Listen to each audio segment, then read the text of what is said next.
Avant de plonger dans cette histoire incroyable, pensez à vous abonner à la chaîne et à activer la cloche.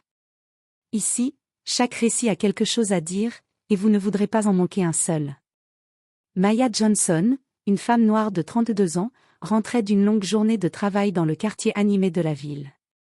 Soudain, une douleur fulgurante au bas-ventre la stoppa net.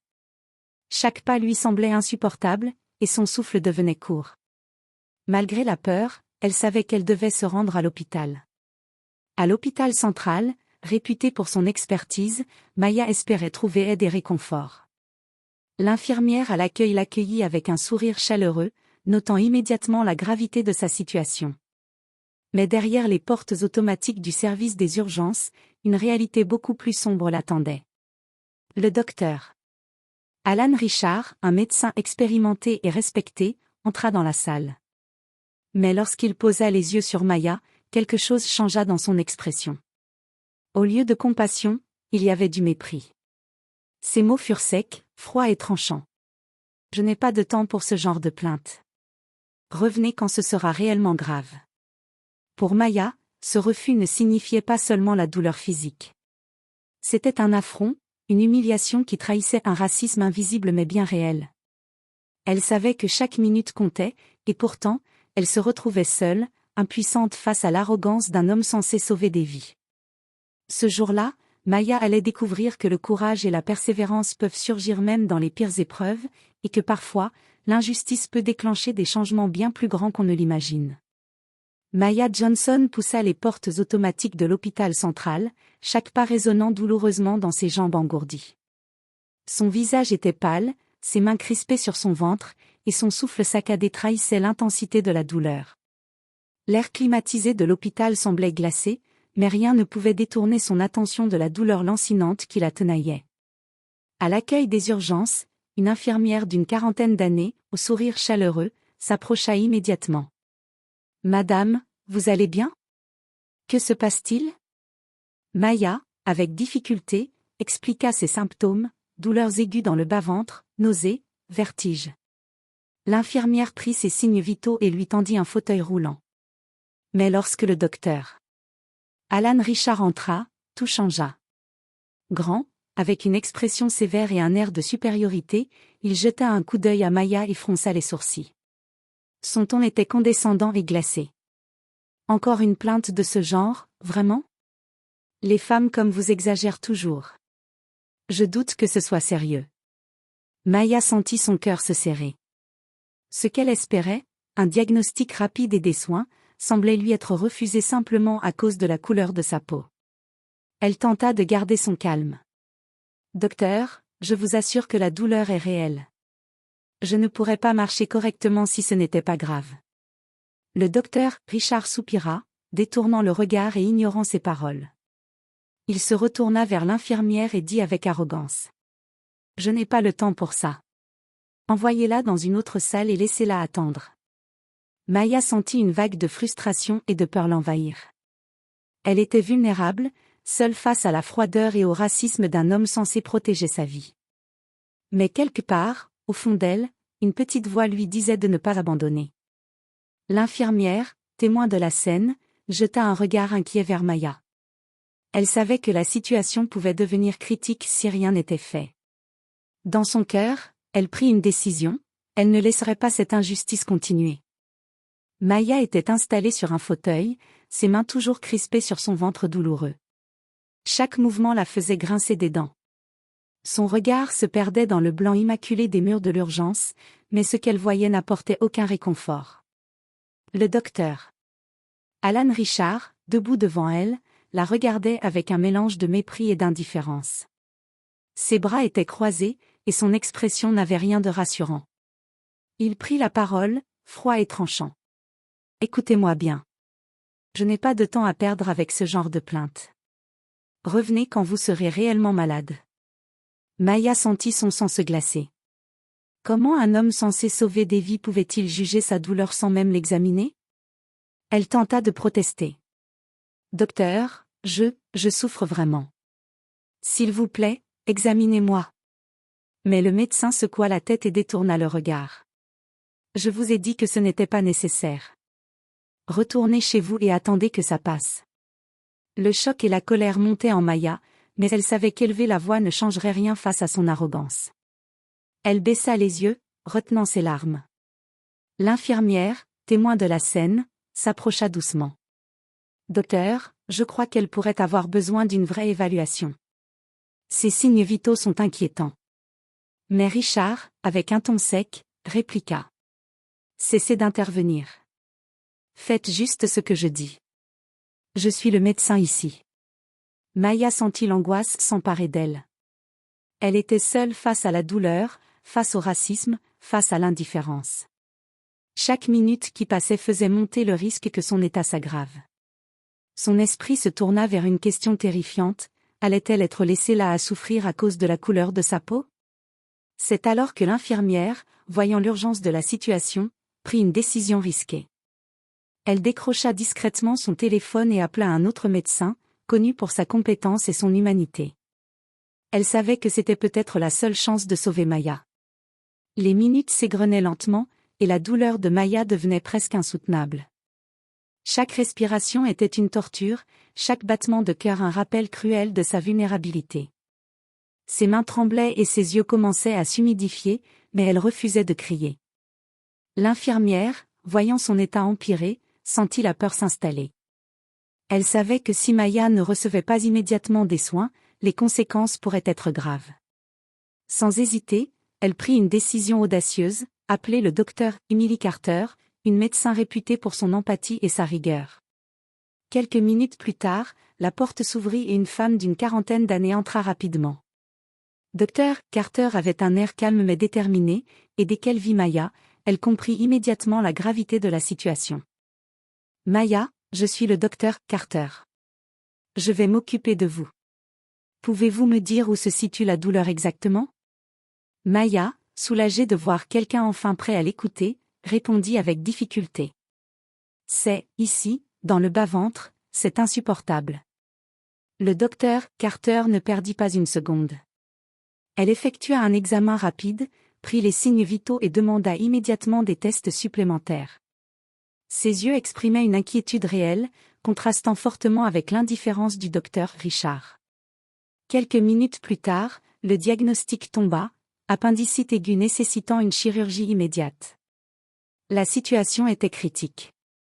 Le docteur Carter ordonna à l'infirmière de préparer Maya pour l'opération, et elle la rassura doucement. « Vous êtes entre de bonnes mains. Tout va bien se passer. » Maya sentit un mélange de soulagement et de gratitude l'envahir. Après des heures d'angoisse et de douleur, quelqu'un la prenait enfin au sérieux. Mais au fond d'elle, une colère sourde persistait. Comment un médecin pouvait-il presque la laisser mourir simplement à cause de sa couleur de peau? L'infirmière, à côté d'elle, posa une main rassurante sur son bras. « Ne vous inquiétez pas, nous allons vous sauver. Personne ne vous abandonnera ici. » Pour la première fois depuis son arrivée à l'hôpital, Maya sentit que l'espoir renaissait. Maya était maintenant installée sur le brancard, ses yeux grands ouverts, tremblant de douleur et d'angoisse. Chaque respiration était un défi, mais elle se sentait légèrement rassurée par la présence du docteur Carter et de l'infirmière, qui ne la quittaient pas des yeux. Le docteur Alan Richard entra dans la salle à ce moment-là.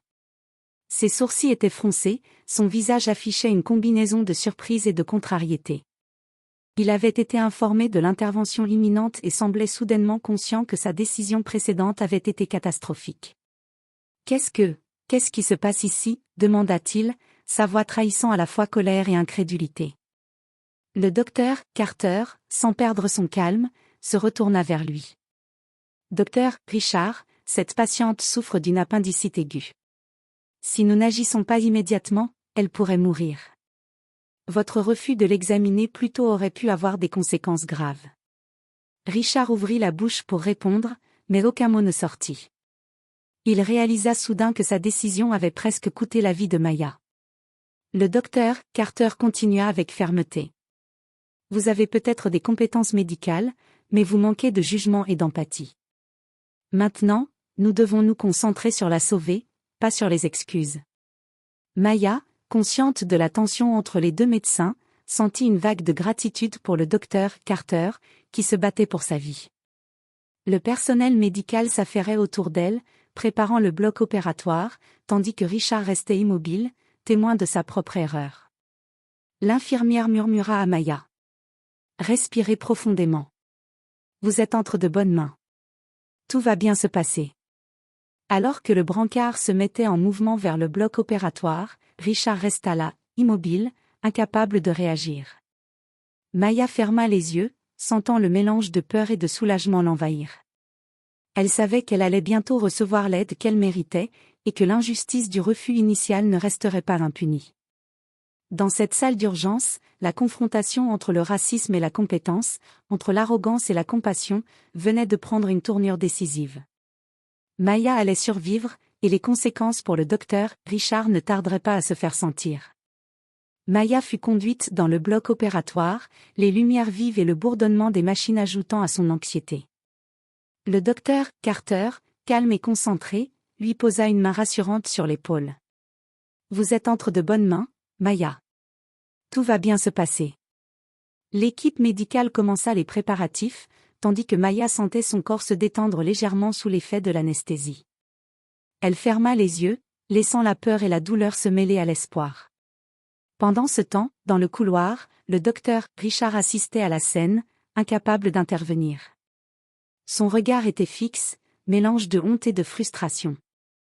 Le docteur Carter, qui venait de quitter la salle pour vérifier les détails de l'opération, le confronta une dernière fois. « Docteur Richard, comprenez-vous que votre refus de soigner cette patiente aurait pu lui coûter la vie? Vos préjugés n'ont rien à faire ici. » Richard baissa les yeux, incapable de répondre. Il savait qu'il venait de toucher le fond, et que sa réputation ainsi que sa carrière étaient maintenant en jeu. Quelques minutes plus tard, l'opération débuta. Le silence pesant du bloc opératoire était ponctué uniquement par le bip régulier des moniteurs et les instructions calmes du docteur Carter. L'appendicite aiguë de Maya était grave, mais grâce à l'intervention rapide et professionnelle de l'équipe, la chirurgie fut un succès. Quand Maya reprit conscience dans la salle de réveil, elle sentit une vague de soulagement l'envahir. Le docteur Carter était à ses côtés, souriante et rassurante. « Vous êtes sortie d'affaire. Tout s'est bien passé. Vous allez récupérer. » Maya la regarda avec gratitude, les larmes aux yeux. « Merci, merci de ne pas m'avoir laissé mourir. » Pendant ce temps, Richard fut rappelé par la direction de l'hôpital pour répondre de son comportement. Il réalisa que son arrogance et son racisme avaient des conséquences réelles et qu'il ne pourrait plus ignorer l'injustice qu'il venait de commettre. Pour Maya, cette épreuve n'était pas seulement un combat pour sa vie, mais aussi un tournant qui allait exposer le racisme latent dans le système médical et inspirer un changement profond. Après l'opération, Maya fut transférée dans une chambre privée. Son corps était fatigué, mais chaque respiration lui rappelait qu'elle était toujours vivante. L'infirmière qui l'avait soutenue depuis son arrivée s'assit à ses côtés, tenant doucement sa main. « Vous avez été très courageuse, Maya. Tout va s'arranger maintenant. » Maya acquiesça, le cœur encore lourd de colère contre le docteur Richard. Elle savait que sa vie avait été mise en danger non pas par la maladie, mais par un racisme insidieux et cruel. Pourtant, malgré la douleur et l'humiliation, elle sentit une force nouvelle grandir en elle, celle de ne pas rester silencieuse. Quelques heures plus tard, la nouvelle de l'incident commença à circuler dans l'hôpital. Les collègues de Maya et les patients qui avaient assisté aux premiers instants de son arrivée furent stupéfaits par l'attitude du docteur Richard. Certains partagèrent discrètement l'histoire sur les réseaux sociaux, dénonçant le comportement du médecin. Maya, reposant dans son lit, décida qu'il était temps de parler. Elle enregistra une vidéo, racontant son expérience avec des détails précis, la douleur ignorée, le racisme flagrant, et la chance qu'elle avait eue d'être sauvée grâce au courage du docteur Carter et de l'infirmière. « Je veux que le monde sache que ce genre de choses arrive encore dans les hôpitaux. Que nos vies comptent, peu importe notre couleur de peau. » Sa vidéo devint rapidement virale. Des milliers de personnes partagèrent son récit, exprimant colère, soutien et solidarité. Les associations de défense des droits civiques et les médias locaux commencèrent à enquêter sur l'affaire. Pendant ce temps, le docteur Richard fut convoqué par la direction de l'hôpital pour répondre officiellement de son comportement. Le scandale public et la pression interne forçaient maintenant des actions concrètes. Pour la première fois, Maya sentait que sa voix pouvait provoquer un changement réel.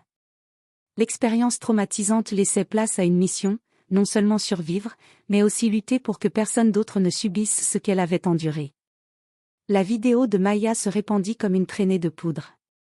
Les réseaux sociaux s'enflammèrent, les commentaires affluaient, certains exprimaient leur soutien à Maya, d'autres dénonçaient ouvertement le comportement du docteur Richard. Des journalistes locaux et nationaux contactèrent l'hôpital pour obtenir des interviews et des déclarations. La direction de l'hôpital, confrontée à un scandale public, convoqua le docteur Richard pour une réunion d'urgence. Les visages des administrateurs étaient graves, et il sentit immédiatement que sa carrière était en danger. Docteur Richard, votre comportement envers la patiente Johnson est inacceptable, déclara le directeur médical avec fermeté. Vous avez presque mis sa vie en danger et avez terni l'image de cet établissement. Vous êtes suspendu immédiatement, en attendant l'issue de l'enquête. Richard tenta de protester, mais ses mots semblaient vides face à la gravité de la situation. Chaque excuse qu'il formulait sonnait creux devant le flot de preuves et de témoignages. Pendant ce temps, Maya, toujours en convalescence, recevait un soutien incroyable. Des associations de droits civiques, des collègues et même des personnalités publiques partageaient son histoire. Les messages de solidarité affluaient de toutes parts. Vous êtes un exemple de courage. Merci d'avoir parlé, Maya. Votre voix fera la différence.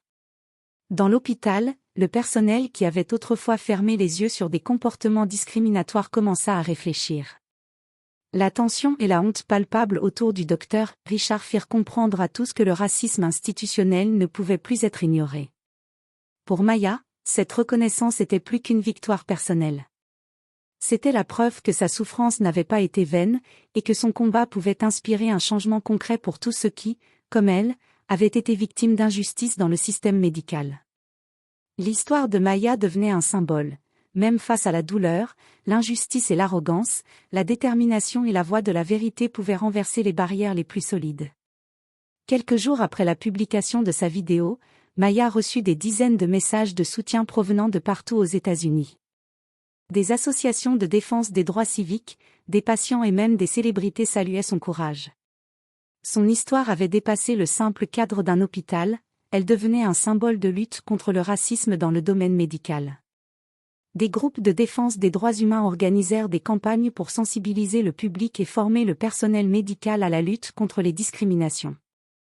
L'hôpital central fut contraint de mettre en place un programme obligatoire de formation anti-discrimination, tandis que des procédures furent révisées pour garantir que chaque patient soit traité équitablement, quelle que soit sa couleur de peau. Maya, toujours en convalescence, fut invitée à participer à des interviews et à des conférences, racontant son expérience avec émotion et détermination. Ce que j'ai vécu n'est pas seulement mon histoire. C'est celle de milliers de personnes qui subissent des injustices silencieuses dans nos hôpitaux.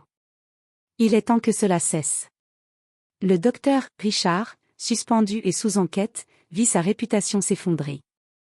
Les collègues et patients qui avaient longtemps ignoré ses comportements commencèrent à dénoncer d'autres incidents passés, révélant un pattern de discrimination et de mépris. Dans l'ombre, Maya ressentit un mélange de soulagement et de fierté. Ce qu'elle avait enduré aurait pu la briser, mais au lieu de cela avait déclenché un changement réel et inspiré une prise de conscience collective. Pour la première fois depuis son arrivée à l'hôpital, Maya sentit qu'elle avait un véritable pouvoir, celui de transformer une injustice personnelle en victoire pour la communauté entière. L'histoire de Maya avait désormais dépassé les réseaux sociaux. Les médias nationaux se faisaient l'écho de son combat, dénonçant le racisme dans les hôpitaux américains et célébrant le courage d'une femme qui avait refusé de rester silencieuse. L'hôpital central, sous pression médiatique et publique, publia un communiqué officiel. Nous présentons nos excuses les plus sincères à Madame Maya Johnson pour l'expérience inacceptable qu'elle a subie.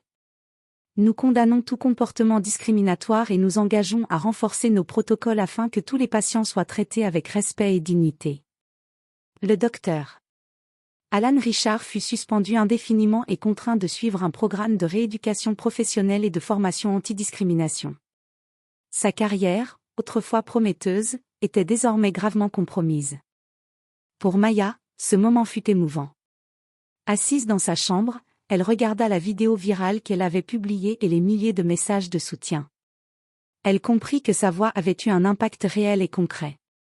Je n'ai pas seulement survécu, j'ai transformé l'injustice en changement. Et c'est ce que nous devons tous faire, ne jamais rester silencieux face à la discrimination. Des organisations médicales et communautaires contactèrent Maya pour qu'elle participe à des programmes de sensibilisation et de formation, afin que son histoire serve d'exemple à l'échelle nationale. Elle devint une figure inspirante, symbole de courage, de résilience et de justice. Ce qui avait commencé comme un acte cruel de racisme s'était transformé en une leçon puissante. Le courage et la persévérance peuvent renverser même les barrières les plus ancrées, et une voix déterminée peut provoquer un changement qui touche bien plus de vies qu'on ne l'imagine. Maya sourit, sentant que chaque douleur, chaque instant de peur et d'humiliation avait trouvé un sens. Elle n'était pas seulement une survivante, elle était devenue une force de changement, une lumière dans l'obscurité de l'injustice. Maya Johnson avait quitté l'hôpital quelques semaines plus tard, encore fragile physiquement, mais incroyablement forte dans son esprit. Son expérience avait laissé des cicatrices, certes, mais elle avait transformé sa souffrance en un combat pour la justice et l'équité. Les répercussions de son histoire se firent sentir bien au-delà des murs de l'hôpital. Les médias nationaux continuèrent de relayer son récit, et des associations médicales commencèrent à adopter de nouvelles directives pour prévenir toute forme de discrimination. Des formations obligatoires sur le racisme systémique dans le domaine médical furent instaurées, et plusieurs établissements prirent exemple sur l'hôpital central pour améliorer leurs protocoles. Maya reçut des invitations à participer à des conférences et à des panels sur la lutte contre le racisme dans les soins de santé. Partout où elle allait, son histoire inspirait et encourageait d'autres victimes à se lever et à se faire entendre. Un jour, lors d'une interview, elle déclara : « Si mon expérience peut sauver la vie d'une seule personne ou sensibiliser un seul professionnel de santé, alors tout ce que j'ai traversé n'aura pas été en vain. » Le changement commence quand nous refusons de rester silencieux. Le docteur Alan Richard, quant à lui, fit face aux conséquences de ses actes. Sa réputation était ternie, sa carrière suspendue, et il devait désormais suivre un programme obligatoire de formation sur l'éthique et la lutte contre les discriminations. Ce fut un rappel que les abus et le racisme dans le domaine médical ne pouvaient plus rester impunis. Pour Maya, la victoire n'était pas seulement personnelle. Elle représentait un message universel: la justice, le courage et la vérité peuvent triompher, même face à l'injustice la plus flagrante. Alors qu'elle sortait pour une promenade dans le parc, le soleil illuminant son visage, Maya ressentit une paix nouvelle.